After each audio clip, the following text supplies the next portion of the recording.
Hello everyone, welcome to GATE Adda 24/7। सो जैसा कि आपको पता है कि हम एक सीरीज रन कर रहे हैं जिसमें हम प्रीवियस ईयर क्वेश्चंस गेट के डिस्कस करेंगे। सो इसी सीरीज का नेक्स्ट क्वेश्चंस मैं लेके आया हूँ। ये क्वेश्चंस में मेंशन नहीं है कौन सी ईयर का है, बट मैं आपको बता देता हूँ। ये आपका गेट 22 का क्वेश्चन है ना। गेट 2022 का क्वेश्चन है और इलेक्ट्रिकल ब्रांच का क्वेश्चन है। ठीक है, ये आपका 2 मार्क क्वेश्चन है। कितने मार्क का क्वेश्चन है? 2 मार्क क्वेश्चन है। और क्वेश्चन की टाइप तो आपको दिख भी रही है, फिर भी मैं लिख देता हूँ NAT, numerical answer type question है।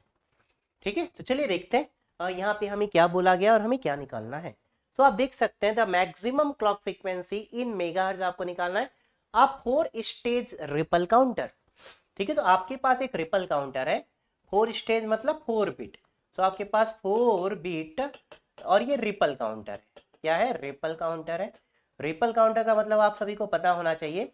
रिपल काउंटर को हम कहते हैं ए सिंक्रोनस काउंटर।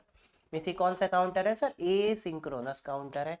ओके, यहाँ आपके पास क्लॉक होगी डेफिनेटली, बट क्लॉक आप सिर्फ किसे देते हैं? एलएसबी फ्लिप फ्लॉप को देते हैं। सर 4 बिट आउटपुट है तो आप यहाँ 4 बिट आउटपुट भी लिख सकते थे। एक को आप Q0 कह सकते हैं, this is Q1, this is Q2 और ये Q3। ठीक है, अब अगर हम यहाँ बात करें utilizing flip flops with each flip flop having a propagation delay 29 second. इसके अंदर 4 फ्लिप फ्लॉप होंगे, each flip flop propagation delay, तो मैं लिख सकता हूँ tau P D each flip flop. ये आपको कितना दिया गया है सर? ये हमें दिया गया है 20 नैनो सेकेंड। तो each flip flop propagation delay 20 nano second.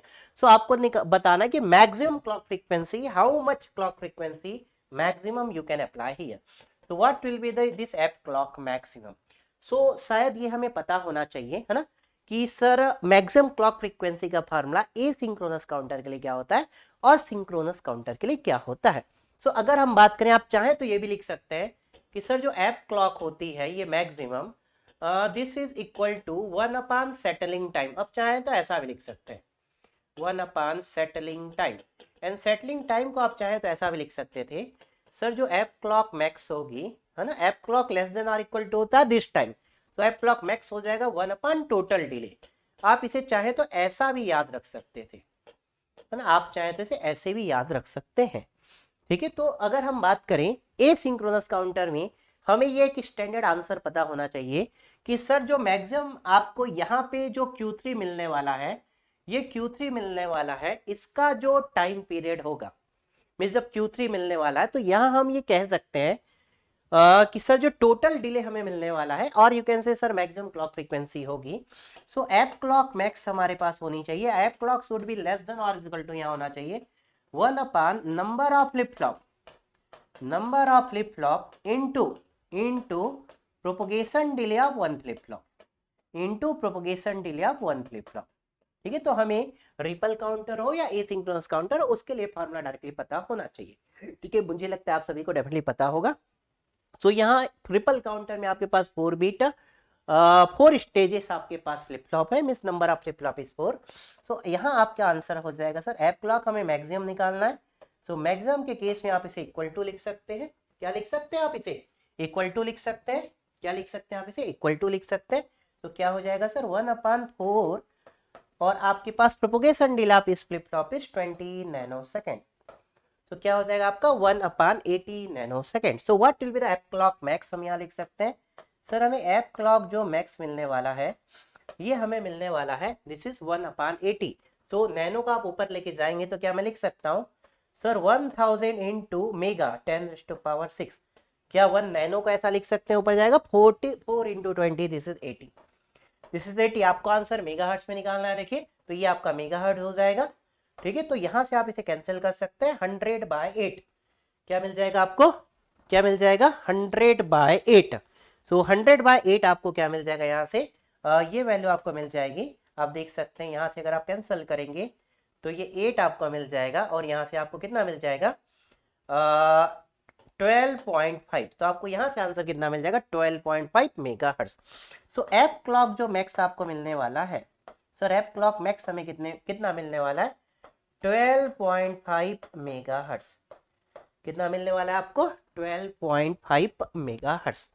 कितना मिलने वाला है आपको? 12.5 मेगाहर्ट्ज। ठीक है, सो आपको ये डायरेक्ट फार्मूला पता होना चाहिए। फिर भी चलिए मैं आपको ये बता देता हूँ, है ना, फिर भी मैं आपको ये बता देता हूँ यहाँ पे कि सर ए सिंक्रोनस काउंटर और सिंक्रोनस काउंटर दोनों को हम कैसे हैंडल करते हैं, दोनों में बेसिकली क्या डिफरेंस है।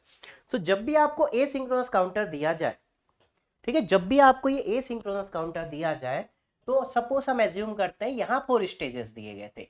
ये 1 स्टेज है, ये सेकेंड स्टेज है, ये सेकेंड स्टेज है, ये आपके पास थर्ड स्टेज है और ये आपके पास फोर्थ स्टेज है। ठीक है, यहाँ आपके पास 4 स्टेज है। आप क्लॉक हमेशा एलएसबी फ्लिप फ्लॉप को देंगे। ठीक है, आप इसे कोई भी फ्लिप फ्लॉप में एज्यूम कर सकते हैं, बट इन जनरली हम टी यूज करते हैं। This is T0 is 1, this is Q0, this is Q0 बार। अगर हम अप काउंटर एज्यूम करते हैं तो चलिए पॉजिटिव एज ट्रिगर हम ऐसा लगा सकते हैं, सर यहाँ T1 है, ये आपके पास 1 हो जाएगा, यहाँ Q1, दिस इज Q1 बार, हमने Q1 बार को यहाँ से कनेक्ट कर दिया, दिस इज T2, T2 की वैल्यू 1 है यहाँ, this is Q2, this is Q2 bar. Similarly हमने Q2 बार को आगे कनेक्ट कर दिया कुछ ऐसा, ठीक है, और यहाँ आपके पास ये T3 है, T3 की वैल्यू आपके पास 1 है, this is Q3 and this is Q3 bar, Q3 bar. Okay, so यहाँ आपको रिलेशन पता होना चाहिए कि सर ये एफ क्लॉक जो मैक्स होगा, F clock should be less than or equal to 1 apart जितने भी नंबर ऑफ फ्लिप फ्लॉप्स हैं। तो आपको याद होना चाहिए number of flip flop into propagation delay of 1 flip flop, propagation delay of 1 flip flop, या फिर आप यहाँ टोटल डिले या सेटलिंग टाइम को ये भी लिख सकते थे। ठीक है, बट अगर सर यही आपका 4 बिट सिंक्रोनस काउंटर होता, सपोज सर अगर हमारे पास ये 4 बिट सिंक्रोनस काउंटर होता, सर सिंक्रोनस काउंटर में हम कैसे सॉल्व करते हैं, तो सिंक्रोनस काउंटर में 4 बिट हो, 5 बिट हो, 6 बिट हो, n बिट हो, हमें कोई भी मतलब नहीं है। हम सेंडर जितने भी डिफरेंट पाथ होंगे सेंडर फ्लिप फ्लॉप और रिसीवर फ्लिप फ्लॉप के बीच हाईएस्ट पाथ फाइंड आउट करने की कोशिश करेंगे।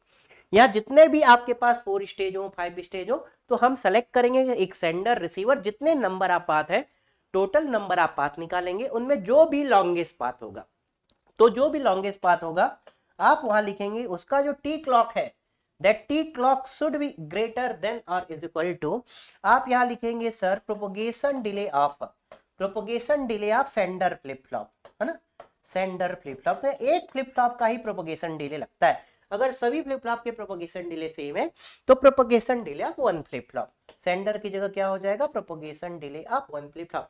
अगर रास्ते में कोई और भी डिले है, सपोज कोई लॉजिक गेट है, प्रोपगेशन डिले ऑफ, मैं लिख लेता हूं पाथ डिले, है ना, अगर पाथ में कोई भी डिले है सेंडर से रिसीवर के बीच। इसके साथ एक और इंपॉर्टेंट टर्म है सर सेटअप टाइम, यहां सेटअप टाइम का कॉन्सेप्ट भी लगेगा, बट याद रखिए सेटअप टाइम का कॉन्सेप्ट एसिंक्रोनस काउंटर में नहीं यूज होगा, plus setup time of receiver flip flop, है ना, setup time of receiver flip flop. ठीक है, तो आपका ये यहां से T clock should be greater than or equal to, तो आप यहां से लिख सकते हैं sir F clock should be less than or equal to, so F clock की मैक्सिमम वैल्यू क्या हो जाएगी, 1 अपॉन दिस क्वांटिटी, और इस पूरी क्वांटिटी को आप क्या बोलते हैं, either you can say settling time or you can say total delay. चलिए मैंने इसको बोल दिया टोटल डिले, तो 1 अपॉन टोटल डिले, आप ऐसे सॉल्व कर सकते हैं।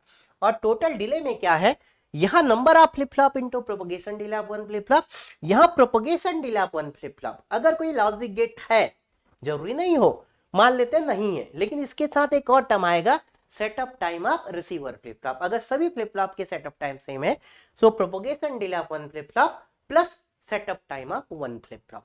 अगर सेटअप टाइम नहीं है तो क्या आ जाएगा, 1 upon propagation delay of 1 flip flop.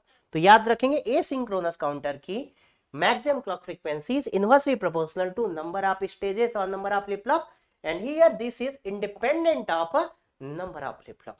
तो ये आपको बेसिक फ्रीक्वेंसी निकालना आना चाहिए asynchronous counter and synchronous counter के क्वेश्चन में। याद रखेंगे सेटअप टाइम यहां होगा, यहां सेटअप टाइम का कॉन्सेप्ट नहीं होगा, यहां नंबर ऑफ फ्लिप फ्लॉप्स होंगे, यहां नंबर ऑफ फ्लिप फ्लॉप नहीं होंगे।